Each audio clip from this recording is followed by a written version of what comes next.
Under the Speaker's announced policy of January 6, 2009, under a previous order of the House, the following members are recognized for 5 minutes each. Mr. Poe of Texas. We do one at a time.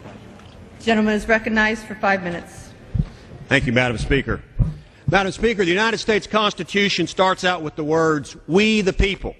It's right there at the beginning, written large so folks don't miss it. It means that we are a self-governing people. It means that the Constitution is an agreement between the people and the government. It's not an outline of what the government will give people. It's designed to keep government in a box, to keep it under control. Its purpose is to limit what government can do to the people, not the other way around. The Constitution does not live, it does not breathe, it's not an evolving document with constant change of its true meaning. It says the things it says in plain, simple language. A current Supreme Court justice told me recently that the Constitution means what 5 of the 9 justices says it means. Well, that elitist statement may be true as a practical matter, but the writers of the Constitution never wanted 5 justices in a dark, damp, secret room to make the Constitution mean what the judges wanted it to mean. It seems many of the Supreme Court opinions are so twisted with outcome-based decisions that they are the result of the ebb and flow of political and social opinion. The Constitution is not some elusive ideal that changes with time, but was written to prevent government or judges from making it mean different things at different times or different things depending on who's in charge, whether it be judges, Congress, or even presidents. There are simple rules for adding to or taking away from the Constitution. There's a high threshold on that process for good reason. The people have to agree to change the Constitution by the complicated amendment process. The Constitution is a self-governing people's agreement with our government, an agreement that says to government that government must stay within these limits or the government violates its contract with the people by disregarding its duty to stay within those bounds of the Constitution. Now, the question to be asked is our government out of control? As the Constitution is the framework, the Declaration of Independence is our nation's heart. The Declaration of Independence gave us the justification for establishing this new nation. The Constitution is the foundation of this new nation. The Declaration proclaims that our rights come from the Almighty God. They are inalienable. That means our rights cannot be stolen from us by government. We must make sure government recognizes our individual rights. Government can't change what our God-given rights are. And government doesn't give people rights.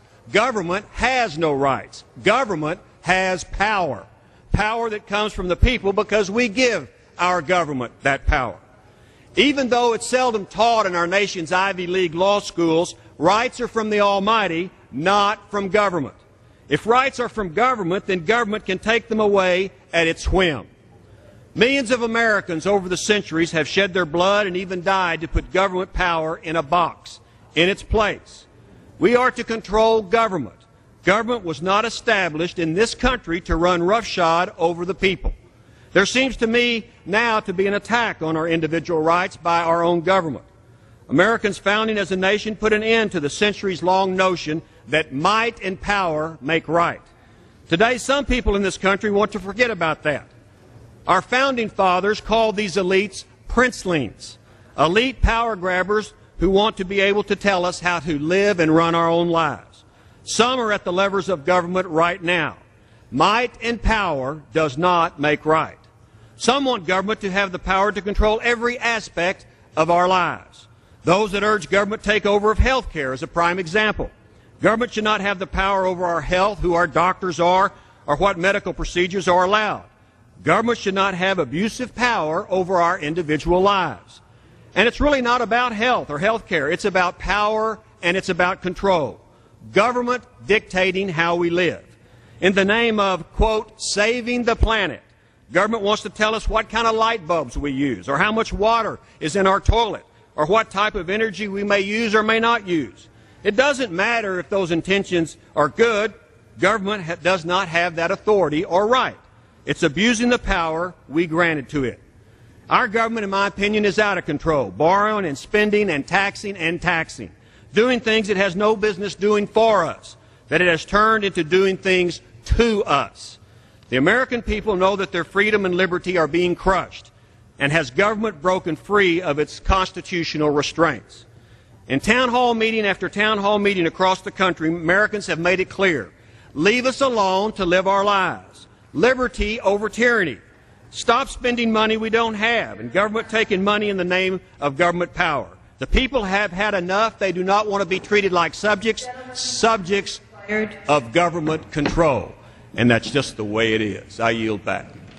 Gentleman's time has expired. Mr. Snyder,